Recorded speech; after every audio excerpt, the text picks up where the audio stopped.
సింహం వారికి కనుక చూసుకున్నట్లయితే అష్టమ స్థానంలో శని 2027 జూన్ 2వ తేదీ వరకు ఉంటాడు. మరి దీనికి కలిగేటువంటి ఫలితాలు ఏమిటి?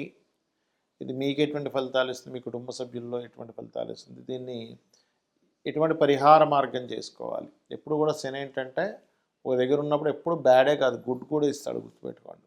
అష్టమ శని గుడ్ కూడా ఇస్తుంది. అది ఏం గుడ్డో చెప్తా, అందరికీ కాదు, కొన్ని రాసులకి, కొన్ని లగ్నాలకు మాత్రమే. అయితే ఈ యొక్క అంశాలు చెప్తుంది నేనైనప్పటికీ కూడా చెప్పిస్తుంది సాక్షాత్ లలిత అమ్మవారిగా భావిస్తూ, అష్టమంలో ఉండే శని వాహనం మీద వెళ్ళేటప్పుడు కాస్త అతివేగం పనికిరాదు అనేటువంటి చూపిస్తుంది. అదేవిధంగా ధన సంబంధించినటువంటి విషయాల్లో అనుకూలతను ఇస్తాడు. ఇక్కడ ధనపరమైనటువంటి విషయాల్లో మంచి అనుకూలత, మరియు అదేవిధంగా గమనించినట్లయితే ధనపరమైనటువంటి అనుకూలత, అలాగే చూసుకున్నట్లయితే అష్టమ శని ఉన్నప్పుడు ముఖ్యంగా తాతగారి ఆస్తికి సంబంధించినటువంటి విషయాలలో తొందరపాటు నిర్ణయాలు ఎట్టి పరిస్థితుల్లో పనికిరావు. ఇది చాలా స్పష్టంగా గోచరిస్తుంది, గుర్తుపెట్టుకోండి. అదేవిధంగా మరొక విషయం ఏంటంటే, ఈ కర్కాటకం వారికి సింహం వారికి లగ్నంలో కేతు కూడా ఉన్నాడు కాబట్టి కొంచెం ఏదో తెలియని ఒక విరక్తి, వైరాగ్యము ఇలాంటివి కాస్త అధికంగా ఉంటూ ఉంటాయి చెప్పాలంటే. మరియు మరొక విషయం ఏంటంటే, ఈ యొక్క శని 2లో ఉన్నందుకు, 2వ స్థానాన్ని చూస్తున్నందుకు, అంటే 2లో ఉండేటువంటి 2 ధనస్థానాన్ని శని వీక్షణ ఉన్నాడు కాబట్టి 6వ అధిపతి ఎప్పుడైనా అష్టమంలో ఉండే 2వ స్థానాన్ని చూసినప్పుడు ఉద్యోగ సంబంధించిన రీత్యా, ఇతర మార్గాల రీత్యా ధనయోగాన్ని కూడా ఇస్తాడు. కాకపోతే తెలియని ఒక విరక్తి, వైరాగ్యం లాంటివి ఇస్తూ ఉంటాడు. కాకపోతే ఇక్కడ ఈ సంతానానికి కూడా కాస్త చదువు మీద ఇంట్రెస్ట్ అనేది కొంచెం తగ్గుతూ ఉంటుంది. కాకపోతే ఎప్పుడైనా సరే సింహం వారికి ప్రత్యేకంగా జీవిత భాగస్వామి, వాళ్ళ యొక్క జీవిత భాగస్వామి ఏదైనా ఇన్వెస్ట్మెంట్స్ని, మనీ ఇన్వెస్ట్మెంట్ చేసేటప్పుడు కాస్త జాగ్రత్తగా ఉండాలనేటువంటి చూపిస్తుంది. అయితే కొన్ని అగ్రిమెంట్స్, కొన్ని పనులు ప్రారంభించడానికి చాలా అనుకూలంగా ఉంటుంది చెప్పాలంటే. అదేవిధంగా అష్టమంలో ఉండేటువంటి శని భగవానుడు గుర్తుపెట్టుకోండి, మీకు ఖచ్చితంగా ఉద్యోగ అవకాశాలను ఇస్తాడు. మార్పులు ఇస్తాడేమో కానీ ఉద్యోగ అవకాశాలు, కొత్త ఉద్యోగ అవకాశాలు ఇస్తాడనే విషయాన్ని పూర్తిగా మీరు అర్థం చేసుకోండి. ఎందుకంటే ఇది శాస్త్రంలో ఈ రకంగా చెప్పబడింది. ఇక మీరు చేయవలసినటువంటి దేవతా ఆరాధన ముఖ్యంగా దత్తాత్రేయుడి యొక్క ఆరాధన మరియు దక్షిణామూర్తి యొక్క స్తోత్ర పఠనం ఎక్కువగా చేయండి. అన్ని విధాలు బాగుంటుంది. శని ఏలినాడు శని అనుకోండి, అర్ధాష్టమి శని అనుకోండి, అష్టమ శని అనుకోండి, లేదా శని మహాదశలు అనుకోండి, శని అంతర్దశలు అనుకోండి. మొట్టమొదటిగా మనం అమ్మో కష్టాలు ఇచ్చేస్తాడు, అమ్మో ఫైటింగ్ చేయాలి, అయ్యి బాబాయ్ ఏమైపోతుందో, ఫస్ట్ ఈ భయం నుంచి బయటికి రండి. ఎందుకంటే ఫైటింగ్ మనమే కాదు, దేవతలు కూడా వాళ్ళు ఫైట్ చేస్తారు లైఫ్లో. మనమందరం మొక్కేటువంటి లలిత అమ్మవారు బండాసుడితో ఫైట్ చేయలేదా? శివుడు త్రిపురాసుర సంహారం చేశాడు. గణపతి, మనం చూడండి, ఏ దేవతను తీసుకోండి, వాళ్ళకేమి సుఖంగా హ్యాపీగా అలా ఏం కూర్చొని లేరు. ఆంజనేయ స్వామి మనకి లంకకు 100 యోజనాల లంక ఇక్కడి నుంచి ఎగురుకుంటూ వెళ్ళి అక్కడ చాలా బీభత్సం చేసి మళ్ళీ వచ్చాడు. శ్రమ పడకుండా ఉన్నారా? ఒకసారి ఆలోచించండి. మహాగణపతి, ఆయన గణపతి యొక్క వృత్తాంతంలో మనం విన్నాక.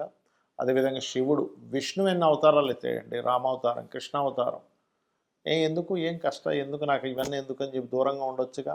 అంటే మన జీవితం దేవతలైనా, యక్షులైనా, గంధర్వులైనా, మనుష్యులైనా ప్రతి జీవి కూడా దేవతలతో సైతం వాళ్ళ లైఫ్లో ఒక కృషి చేసేటువంటిది, ఫైట్ చేసేటువంటిది ఉంది.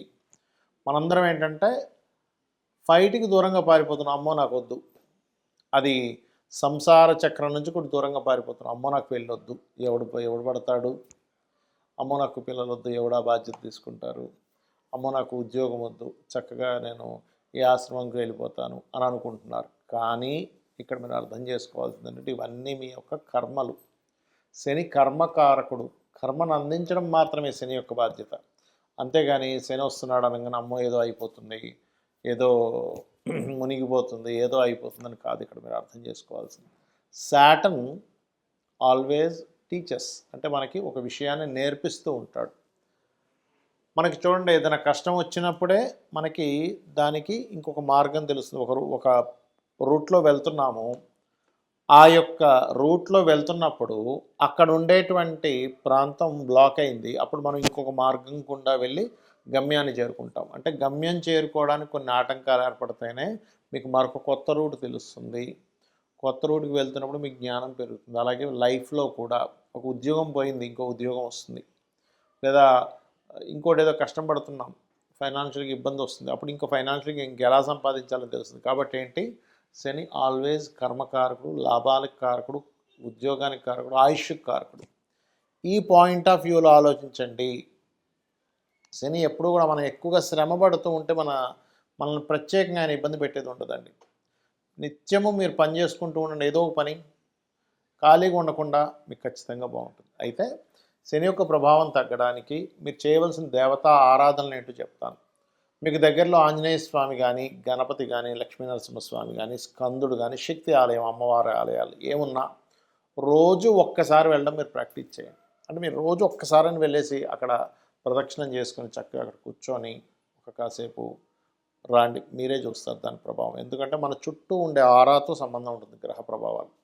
ఎప్పుడైతే మనం ఒక పాజిటివ్ ఆరాలోకి ఎంటర్ అయ్యామో నెగటివ్ ట్రిగరింగ్ అనేది తగ్గిపోతుంది. పాజిటివ్ ట్రిగర్ అంటే మనకి ఏమంటే ఒక్కసారిగా గుడికి వెళ్తే అన్ని కష్టాలు పోతాయో కాదు, మీరు ఎలా హ్యాండిల్ చేయాలి, మీ మనసు, మీ ఆలోచనలు అన్నీ కూడా క్లియర్ అవుతాయి, గుర్తుపెట్టుకోండి. అలాగే మరొక విషయం ఏంటంటే, దీంతోపాటు మీకు దగ్గరలో గోశాలలు ఉంటే గోశాలకు వెళ్తూ ఉండండి. గోశాలలకు వెళ్ళే గోవుల యొక్క ఎనర్జీ కూడా కంప్లీట్ పాజిటివ్ ఎనర్జీ, గుర్తుపెట్టుకోండి.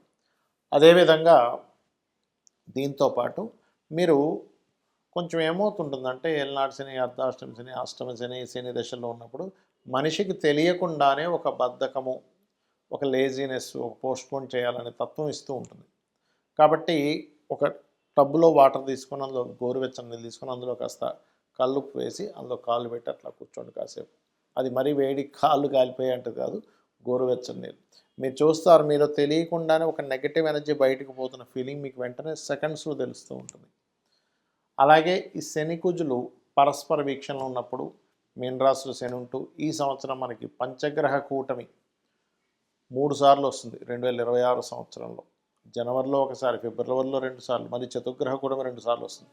అంటే ఎప్పుడూ కనీ విని ఎరగనటువంటిది వస్తుంది. కాబట్టి ప్రపంచవ్యాప్తంగా కనీ విని ఎరుగని వింతలు చూస్తాము. గ్రూపులుగా, అది ఉగ్రవాదులే అనుకోండి, రాజకీయ నాయకులే అనుకోండి, గ్రూప్స్గా ఏర్పడడం చూస్తాము. గ్రూప్స్గా ఏర్పడి జయాల్ని వాళ్ళు జయం పొందడం అనేటువంటిది చూస్తాం. వైరస్లు చూస్తాం.